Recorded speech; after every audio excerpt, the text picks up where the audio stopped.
You are listening to Historyman, where we walk in the footsteps of heroes and proclaim freedom reigns.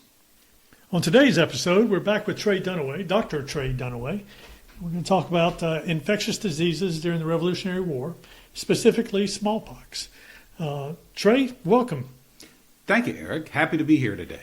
Tray, we were talking prior to this episode about some of the current events that are going on in the world.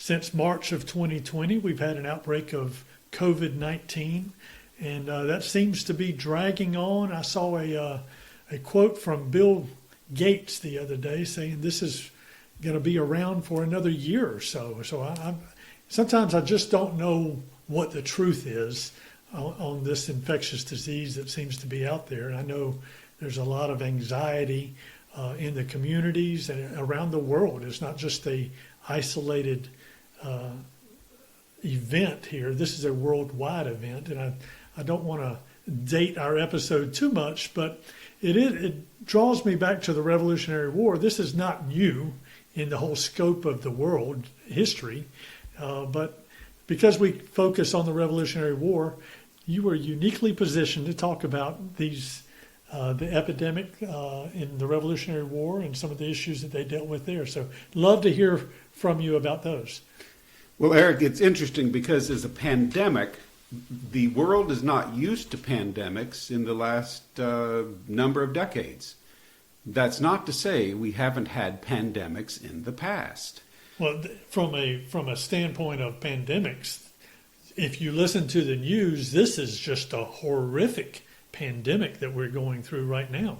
In the whole scope of things, is it the most horrific that we've had? Oh, it's a drop in the bucket, comparatively. Coronavirus is a fairly common virus. This is a new strain, and people haven't been exposed to it, and they are going to get sick, and they're going to die, and it is infectious, but so have all the pandemics in history. But this is far from the worst pandemic history has known. So I was talking to you a little bit about a couple of articles and notations that I found in some history books, and I want to touch base with some of those for our readers to give us a kind of backdrop. In Parker's book, Jack Parker wrote a book, Parker's Guide to the Revolutionary War in South Carolina. And in his book, he talked about a gentleman, a loyalist officer, Captain Robert Harrison, who had a brother that was a Major John Harrison, who worked with the British or were commissioned by the British as loyalist officers. Anyway, Captain Robert Harrison had the smallpox and was sick in bed in Antioch, South Carolina, which is in the eastern portion of Kershaw County, just east of Camden. And a Patriot scouting party learned the location of the house where he was recovering, and they broke in and killed him while he was in bed recovering from the smallpox.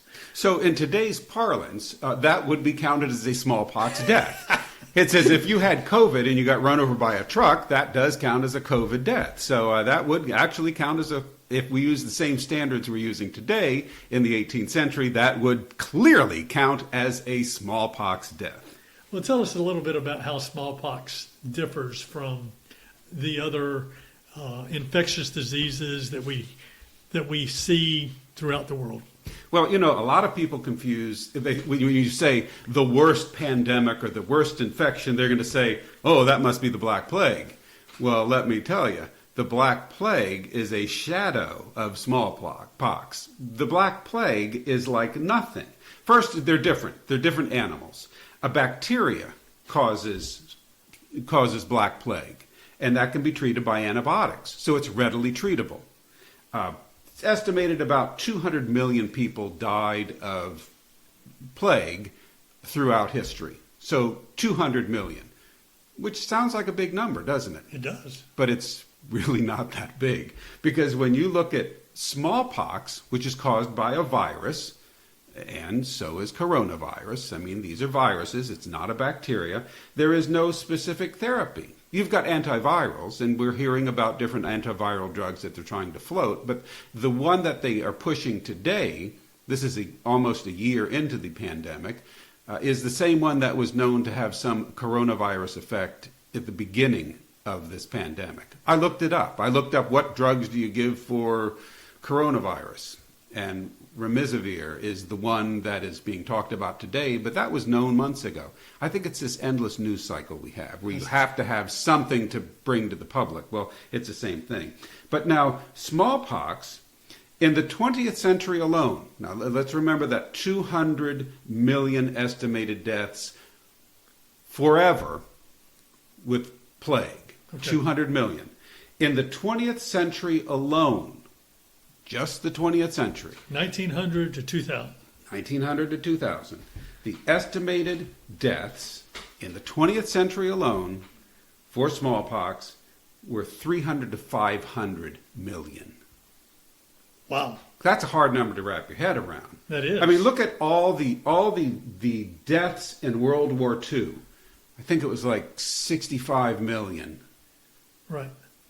And that's nothing comparatively. When you look at the total number of deaths by all American military, it's less than 50 million.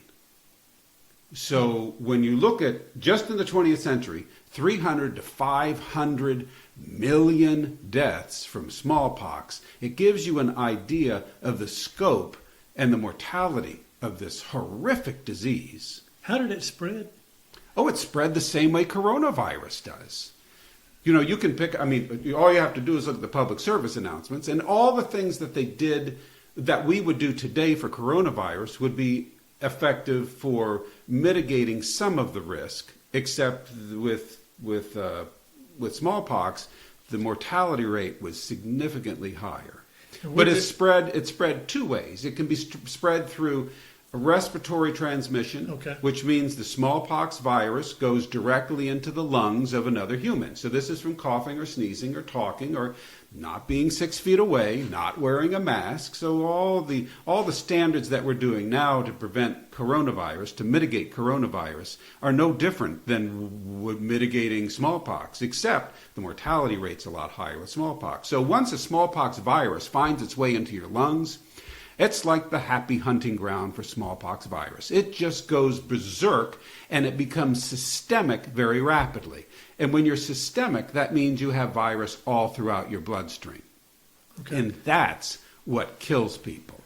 Well, in a camp-like atmosphere, that must have raged, I mean, decimated armies. Especially in the winter, when it's cold, everyone's crammed together, and we're seeing this if depending on who you're reading in the media circles, this is still part of the first wave, or maybe this is the second wave. Or I read one thing the other day that said we are currently in the third wave of coronavirus.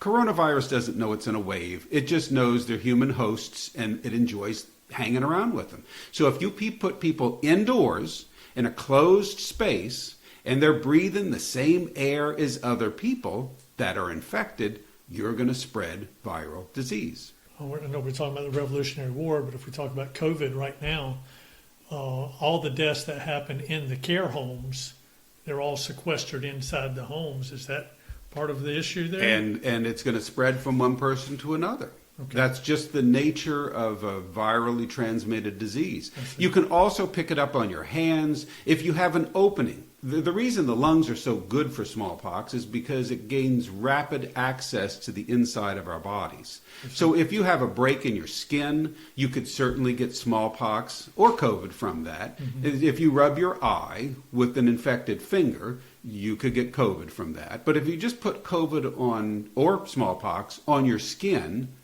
and it doesn't get past the barrier of the skin, and you wash your hands, you will not get infected from that anymore. Okay. Which again, when you go to the fundamentals of COVID mitigation, separation, social distancing, wear a mask, wash your hands often, don't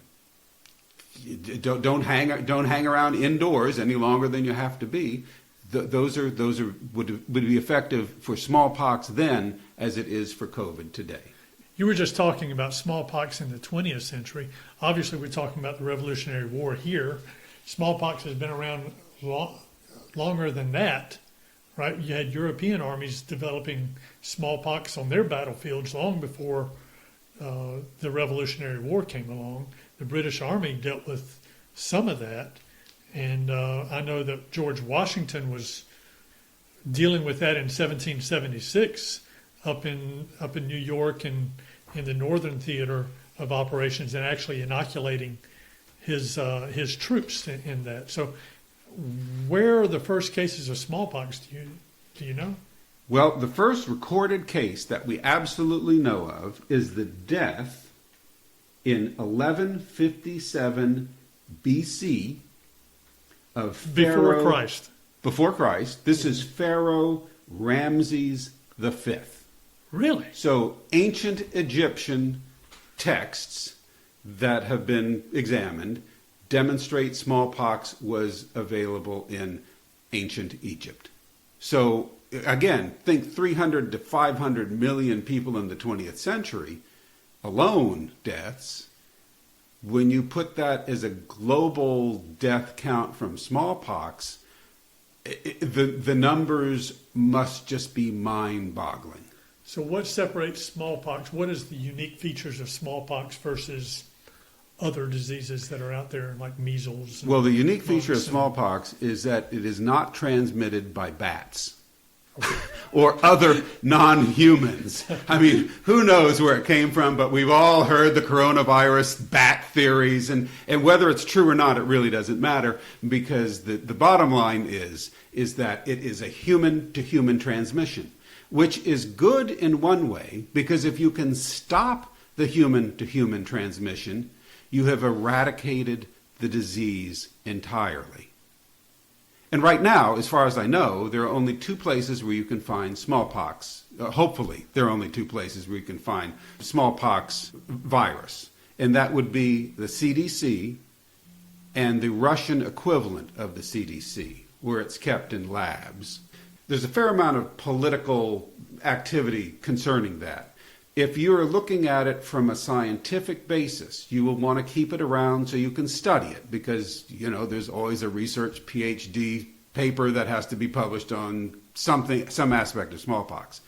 But if you're looking at it from purely a human public health issue, you will realize that what you've got to do is eradicate it completely. So burn the jars of smallpox where it's still being kept alive in these labs.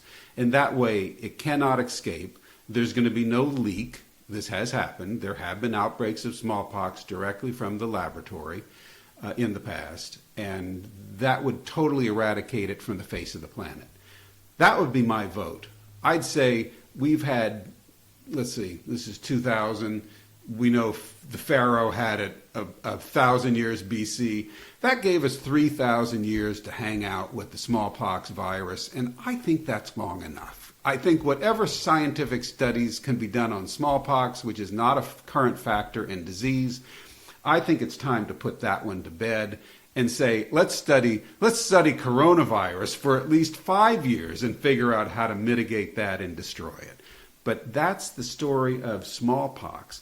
Bigger than plague, bigger than just about anything. When you look at the people that died of smallpox, well, just look at the people that die today of coronavirus. They're important people because they have to meet with other important people. And if one of them picks it up, they're going to spread it, whether it's in the Pharaoh's temple or whether it's in the president's rose garden.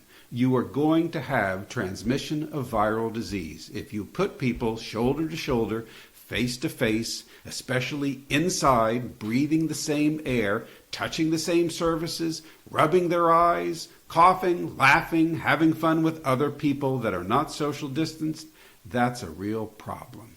In our next episode, we're going to talk about how that problem showed itself in the Revolutionary War. So thank you very much. Thank you. My pleasure to be here, Eric.